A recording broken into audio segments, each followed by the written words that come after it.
हमने पिछले वीडियो में मेमोरी का एक यूनिट चालू किया था जिसमें हमने मेमोरी को समझा था, मेमोरी का क्लासिफिकेशन देखा था। आइए हम फिर से उस क्लासिफिकेशन को 5 मिनट में रिवाइज करते हैं। अगर आप न्यू व्यूअर हैं तो प्लेलिस्ट में जाकर पिछले सारे वीडियो देख लो। अभी तक हमने 2 यूनिट अच्छे से कंप्लीट कर ली है और ये तीसरी यूनिट है जिसमें हमने एक-एक चीज़ को कवर किया। चलिए हम मेमोरी को समझ लेते हैं। ये हमारा मेमोरी है। इस यूनिट को हमको पढ़ना है। मेमोरी। अब मेमोरी है क्या, इसको समझो। जैसे कि कंप्यूटर में मेमोरी का जो प्रयोग डेटा, प्रोग्राम और अनुदेशों को स्थायी या अस्थायी तौर पर संग्रहित करने का जो काम होता है वो ये मेमोरी का होता है। इसे हम मेमोरी कहेंगे, जो इस प्रकार का काम करती है ताकि जो भी प्रोसेस होता है उस प्रोसेसिंग के दौरान या फिर बाद में किसी समय पर आवश्यकता के अनुसार उनका उपयोग किया जा सके। मेमोरी का जो प्रयोग है ये प्रोसेसिंग के बाद भी जो परिणाम मिलते हैं उन सारे परिणामों को संग्रहित करने का काम करती है। ये जो मेमोरी है ये मेमोरी कंप्यूटर का एक महत्वपूर्ण अंग बन गया है। कंप्यूटर में जो सूचनाएं और आदेशों को जो डिजिटल डेटा के रूप में स्टोर करती है वही मेमोरी कहलाती है। ठीक है। अब देखो मेमोरी को कितने टाइप से बांटा गया है। देखो मेमोरी के 2 प्रकार होते हैं, हम उसको देखते हैं। ये है हमारी मेमोरी और मेमोरी के 2 प्रकार होते हैं। पहला होता है यहाँ पर प्राइमरी मेमोरी और दूसरा होता है यहाँ पर सेकेंडरी मेमोरी। प्राइमरी मेमोरी का मतलब हुआ प्राथमिक मेमोरी। प्राइमरी मेमोरी, प्राथमिक मेमोरी। और दूसरी मेमोरी होती है सेमीकंडक्टर या फिर द्वितीयक मेमोरी, सेकेंडरी मेमोरी। दूसरी होती है सेमी दूसरी होती है सेकेंडरी मेमोरी, सेकेंडरी मेमोरी। ठीक है। अब देखो सबसे पहले हम प्राइमरी मेमोरी को समझते हैं। ये जो प्राइमरी मेमोरी है ये प्राइमरी मेमोरी आपको 3 प्रकार से दिखेगा। 3 प्रकार कौन कौन से दिख सकते हैं यहाँ पे। पहला होता है ये कैश, कैश मेमोरी। और दूसरा होगा आपके पास यहाँ पर स्थायी मेमोरी, जिसको आप नॉन वोलेटाइल मेमोरी कहते हैं। Non volatile, non volatile. और तीसरी मेमोरी होती है वोलेटाइल, मतलब कि यहाँ पर अस्थायी मेमोरी। इनके नाम आप ध्यान रखना। वोलेटाइल ये होती है स्थायी और नॉन वोलेटाइल मतलब कि अस्थायी। अब देखो ये जो नॉन वोलेटाइल है और ये जो वोलेटाइल है इसको भी बांटा गया है। कितने भागों में, चलो देखो। ये जो यहाँ पर अस्थायी मेमोरी है ये 2 टाइप से होती है। कौन कौन से 2 टाइप, तो ये आपको 2 टाइप से दिखेंगे। पहला है आपका यहाँ पर रैम। रैम इस प्रकार से आप लिखेंगे जिसका फुल फॉर्म होता है रैंडम एक्सेस मेमोरी। अब ये 2 टाइप से कैसे, पहला होगा आपको यहाँ पर डी रैम, डी रैम। और दूसरा होगा आपको यहाँ पर एस रैम दिया जाएगा, dynamic state random access memory. और ये हो जाएगा स्टैटिक रैंडम एक्सेस मेमोरी। ठीक है। ये 2 टाइप से हो गए अस्थायी मेमोरी जो कि रैम के अंदर शामिल होती है। अब यहाँ पर आप स्थायी मेमोरी समझो। ये जो स्थायी मेमोरी है ये 4 तरह से होती है। कैसे, समझो। एक होगा आपके पास यहाँ पर रोम, रीड ओनली मेमोरी। इसके हुए 4 पार्ट। अब 4 पार्ट कौन कौन से, पहला होगा P ROM, programmable read only memory. दूसरा होगा E P ROM, erasable programmable read only memory. और तीसरा कौन सा होगा, ई ई पी रोम, ई ई पी रोम। ये रोम के 3 प्रकार हुए, पी रोम, EEPROM और EEPROM। ठीक है, ये हमने प्राइमरी मेमोरी को कवर किया। प्राइमरी मेमोरी 3 टाइप से और अस्थाई और स्थाई को इस प्रकार से बांटा गया है। ये हमारा प्राइमरी मेमोरी हमने कंप्लीट किया था। अब यहाँ पर आप देखो, हमको यहाँ पर सेकेंडरी मेमोरी को समझना है। सेकेंडरी मेमोरी को देखने से पहले आप इसको क्लियर रखना, उसके बाद हम इसके आप बिहाफ में बात करेंगे। अब देखो यहाँ पर सेकेंडरी मेमोरी है। सेकेंडरी मेमोरी को 2 प्रकार से बांटा गया है। 2 प्रकार कौन कौन से? पहला है यहाँ पर sequential axis. Sequential axis memory. और दूसरा है यहाँ पर डायरेक्ट एक्सिस मेमोरी।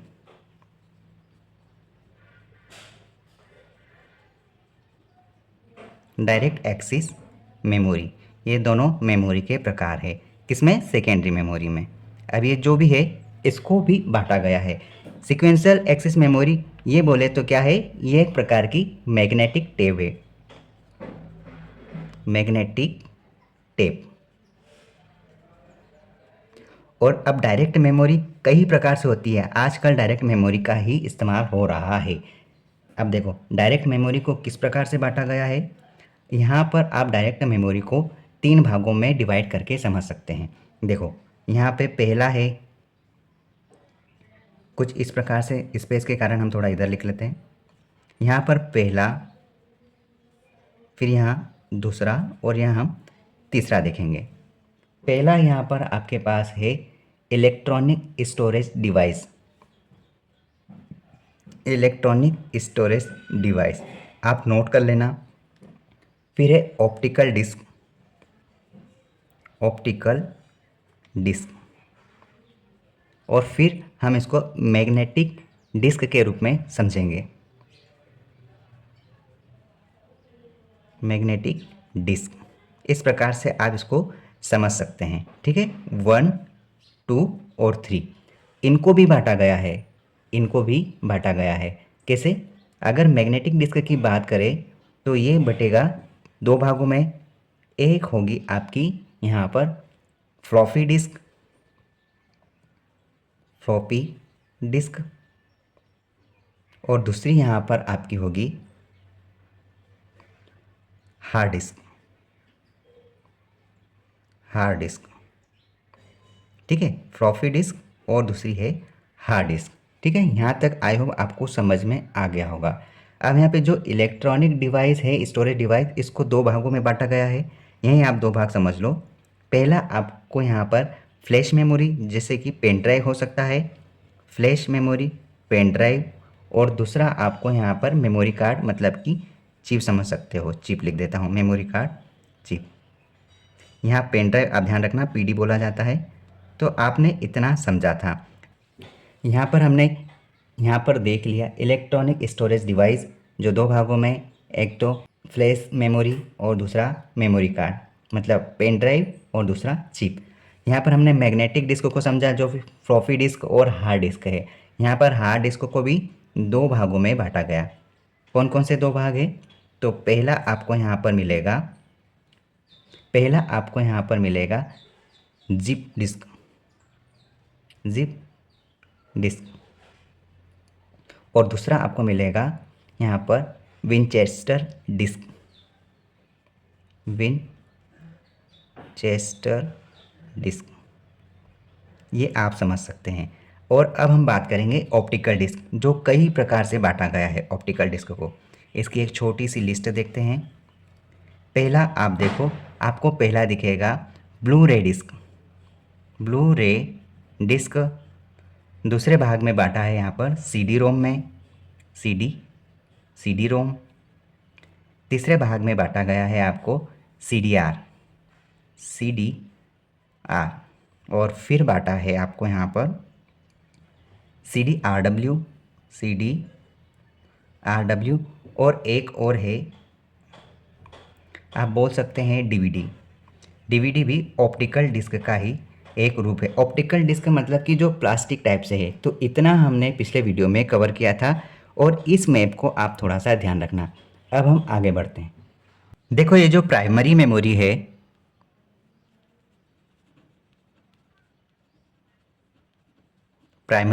है, ये मेमोरी किस प्रकार से अपने नाम रख सकती है। ये प्राइमरी मेमोरी सीपीयू का एक महत्वपूर्ण भाग होता है, सीपीयू का मेन पार्ट होता है, जिसकी वजह से ये कंप्यूटर में मतलब किसी भी इलेक्ट्रॉनिक डिवाइस में वर्क होता है। इसलिए इसको हम एक इंटरनल मेमोरी कहते हैं, इंटरनल मेमोरी के नाम से भी जाना जाता है। ठीक है। दूसरी बात, ये जो प्राइमरी मेमोरी है, इस प्राइमरी मेमोरी को कंप्यूटर की वर्किंग मेमोरी भी कहा जाता है, क्योंकि यहीं से तो सब काम होते हैं। वर्किंग मेमोरी के नाम से भी जाना जाता है प्राइमरी मेमोरी को। किसी भी प्रकार का जो इलेक्ट्रॉनिक डिवाइस होता है वो प्राइमरी मेमोरी के बिना नहीं चल सकता। एक नोट याद रखना, किसी भी प्रकार का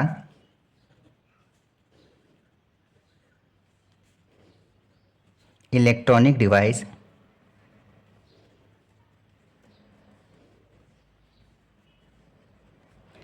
प्राइमरी मेमोरी के बिना नहीं चल सकता। प्राइमरी मेमोरी के बिना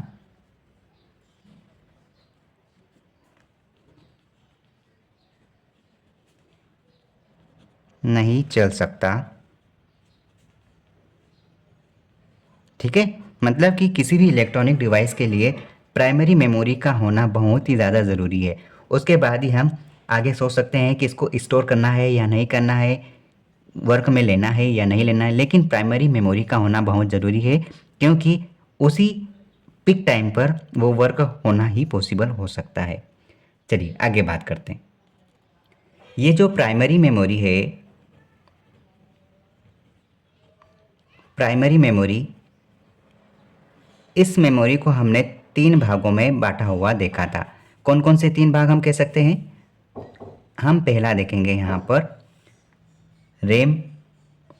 रैम से भी पहले हम इसके मेन पार्ट को समझेंगे कि रैम किसके अंदर आता है। तो ये एक प्रकार का एक वोलेटाइल मेमोरी हम देखेंगे, वोलेटाइल मेमोरी मतलब कि रैम। उसके बाद हम देखेंगे यहाँ पर non volatile memory, non volatile memory. अब नॉन वोलेटाइल मेमोरी मतलब कि ये होता है स्थायी मेमोरी। यहाँ पर बच्चे बहुत कन्फ्यूज़न में रहते हैं। स्थायी मेमोरी कहा जाता है नॉन वोलेटाइल को, है ना। और इसको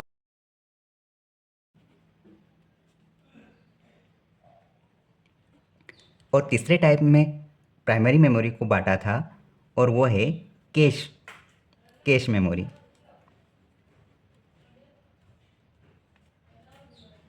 कैश मेमोरी।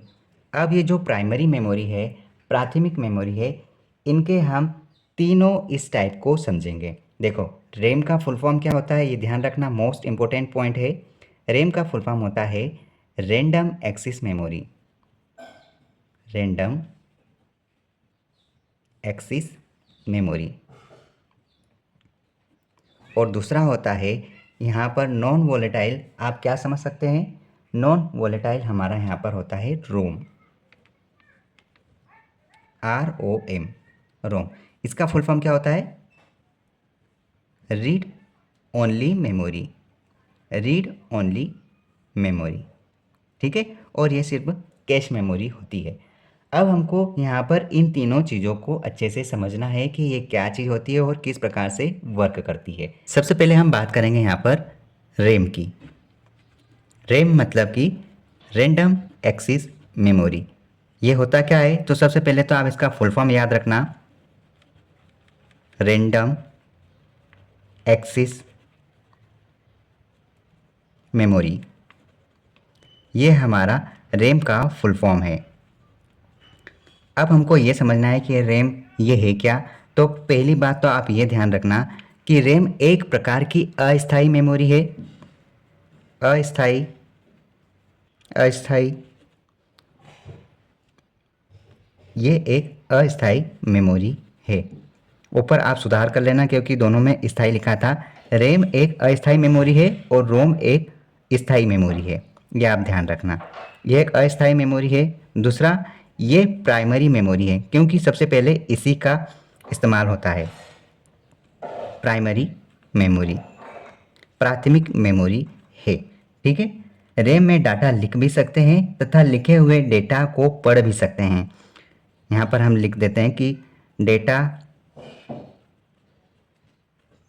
कैन राइट, मतलब कि लिख भी सकते हैं, और डेटा कैन रीड, मतलब लिख भी सकते हैं और पढ़ भी सकते हैं। ये काम हम किस में, रैम में करते हैं। ये दोनों काम आप ध्यान रखना, मोस्ट इम्पोर्टेंट दोनों पॉइंट है। रैम में हम डेटा को लिख भी सकते हैं और रैम में डेटा को हम पढ़ भी सकते हैं। ठीक है, मतलब हम क्या बोल सकते हैं, इसमें रीड राइट बोथ ऑपरेशन किया जा सकता है।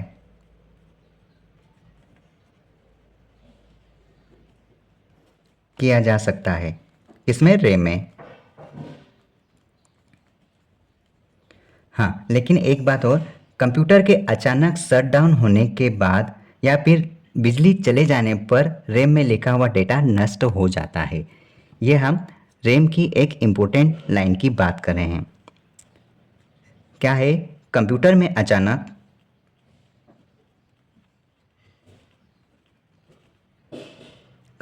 अचानक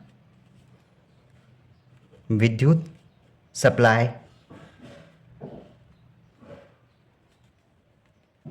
बंद होने या इलेक्ट्रॉनिक डिवाइस बंद होने पर डिवाइस का सारा डेटा क्या होता है, नष्ट हो जाता है। ये किस में होता है, ये होता है एकमात्र प्राइमरी मेमोरी में, मतलब कि हमारी रैम में होता है। नेक्स्ट लाइन देखो, यहाँ पर हम ये भी बोल सकते हैं कि कीबोर्ड या अन्य डिवाइस से प्रवेश किया गया जो डेटा प्रोसेसिंग से पहले रैम में लिखेंगे और सीपीयू ज़रूरत के अनुसार रैम से डेटा प्राप्त करता है। मतलब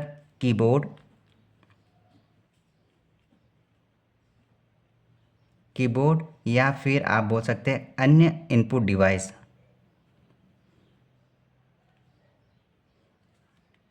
अदर डिवाइस से जो इनपुट डेटा प्रोसेसिंग होता है, इनपुट डेटा प्रोसेस होता है, प्रोसेस वर्क होता है, वो सबसे पहले कहाँ जाता है, इनपुट डेटा प्रोसेस वर्क सबसे पहले आपके पास जाएगा रैम में। ठीक है, आपके पास सबसे पहले रैम में जाएगा, रैम में वो डेटा लिखा जाता है और सीपीयू ज़रूरत के अनुसार रैम से डेटा प्राप्त करता है। मतलब कि रैम में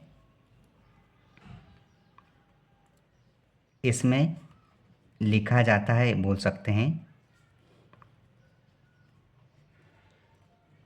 ठीक है, और कह सकते हैं ज़रूरत अनुसार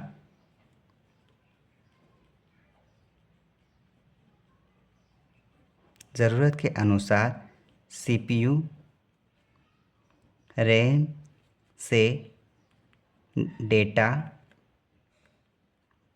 लेता है, प्राप्त करता है।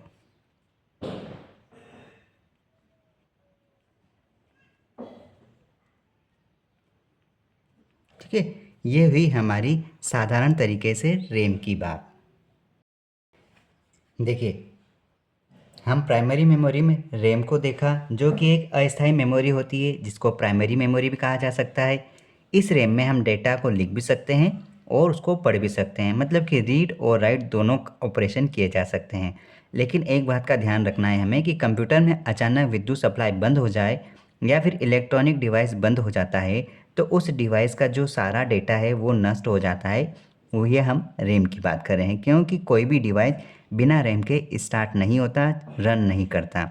जैसे कि कीबोर्ड या अदर डिवाइस से जो भी इनपुट हम डेटा देंगे वो अगर प्रोसेस वर्क होगा भी तो वो सिर्फ रैम में होता है और रैम में ही रखा जाता है।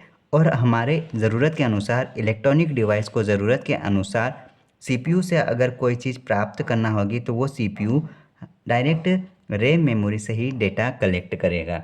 ये बात थी हमारी रैम की बात। अब हम ये समझेंगे कि ये रैम कितने प्रकार की होती है। चलो हम देखते हैं रैम 2 प्रकार की होती है। हालांकि ये रैम 2 प्रकार की होती है। कौन से 2 प्रकार? एक आप बोल सकते हो एस रैम और दूसरा आप बोल सकते हैं डी रैम। एस रैम पहला और दूसरा है D RAM.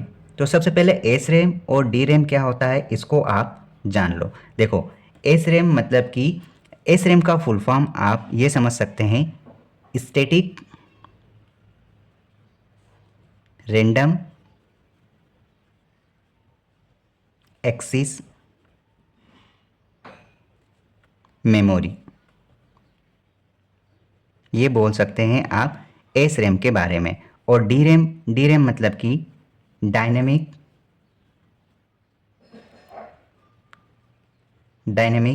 Random access memory आप बोल सकते हैं। अब देखो, ये एस रैम में ट्रांजिस्टर और फ्लिप फ्लॉप का इस्तेमाल होता है। एस रैम में किनका इस्तेमाल होता है? ये जो एस रैम है, ये एस रैम में ट्रांजिस्टर्स और फ्लिप फ्लॉप का इस्तेमाल करते हैं। फ्लिप फ्लॉप का इस्तेमाल होता है और इसमें डायनेमिक रैम में सिर्फ और सिर्फ कैपेसिटर का इस्तेमाल होता है। ठीक है। अब देखो कि यदि विकल्प में अगर ट्रांजिस्टर या फिर फ्लिप फ्लॉप दोनों आते हैं तो आपको सिर्फ और सिर्फ फ्लिप फ्लॉप पर ही टिक करना है, क्योंकि सबसे ज़्यादा फ्लिप फ्लॉप का इस्तेमाल होता है। ठीक है। अब देखो, ये एस रैम में कैश मेमोरी का प्रयोग करते हैं। एस रैम में कैश मेमोरी का प्रयोग करते हैं। ये एस रैम में कैश मेमोरी का इस्तेमाल होता है।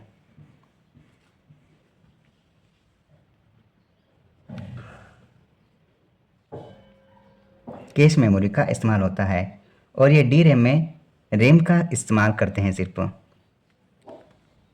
डी रैम में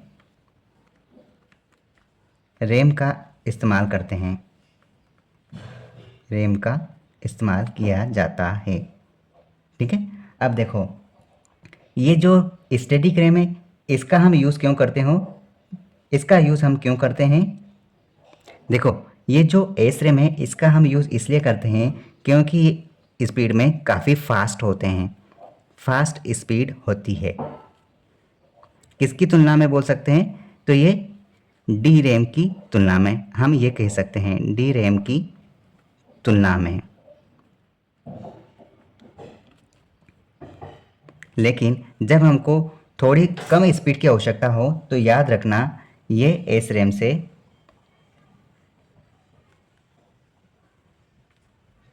कम गति रखते हैं।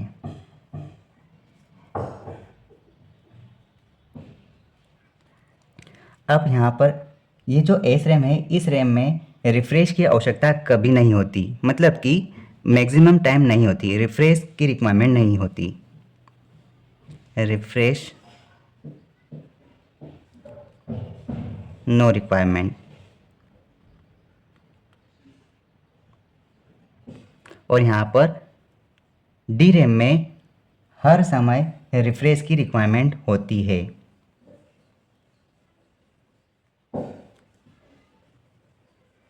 एवरी टाइम रिक्वायरमेंट होती है। ठीक है। अब देखो, ये जो एस रैम का प्रयोग है ना, मतलब कि स्पेसिफिक कंप्यूटर में यूज़ होता है। कहाँ पर? स्पेसिफिक कंप्यूटर में।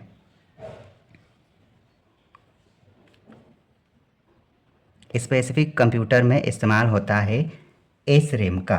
और ये सिर्फ और सिर्फ साधारण कंप्यूटर में इस्तेमाल करते हैं, नॉर्मल कंप्यूटर में। नॉर्मल कंप्यूटर में डी रैम का इस्तेमाल होता है, ये पॉइंट आप ध्यान रखना, ठीक है। अर्थात घरों में प्रयोग होने वाले कंप्यूटरों में डी रैम का इस्तेमाल होता है, जैसे कि निजी कंप्यूटर, लैपटॉप, टैबलेट, इन सब में डी रैम का इस्तेमाल होता है। और यहाँ पर आप समझ सकते हैं जैसे कि एयरपोर्ट ट्रैफिक कंट्रोल या फिर बॉम्बे शेयर मार्केट, इस जगह पर स्पेसिफिक कंप्यूटर एस रैम का इस्तेमाल करते हैं, ठीक है। और ये जो डी रैम है ना, ये डी रैम सबसे ज़्यादा सस्ती होती है और ये एस रैम है, ये सबसे ज़्यादा महंगी होती है। ये महंगी होती है और डी रैम सस्ती होती है, ठीक है। ये हमारा एस रैम और डी रैम है, जो कि हमारे रैम के दो टाइप है। अभी तक हमने जो भी पढ़ा है ये सिर्फ और सिर्फ हमने यहाँ पर रैम को कवर किया है। अगले वीडियो में हम इससे आगे पढ़ने का प्रयास करेंगे। अगर आप न्यू व्यूअर हैं तो हमारे इस चैनल के साथ जुड़ जाओ, ताकि आप कंप्यूटर को अच्छे तरीके से पढ़ सके और अपने हर एग्ज़ाम को कवर कर सकते जहाँ आपको कंप्यूटर पूछा जा रहा है। ग्रुप 4 के हिसाब से हम ये सीरीज़ चला रहे हैं। अगर आपको कंप्यूटर को बेहतर तरीके से पढ़ना है तो यहाँ पर ये लगभग 6 से 7 कॉपियों का निचोड़ है, जो आपको इस वीडियो के माध्यम से मिल रहा है। अगर आप ये प्रिंटेड नोट्स, छपे हुए आपके सामने लिखे हुए नोट्स आपको चाहिए, तो आप मिनिमम कॉस्ट के अनुसार इसको खरीद सकते हैं। आपको ये व्हाट्सअप नंबर जो दिख रहा है यहाँ पर, इस पर आप मैसेज कर सकते हैं या फिर आप कॉल भी कर सकते हैं, ठीक है। All the best.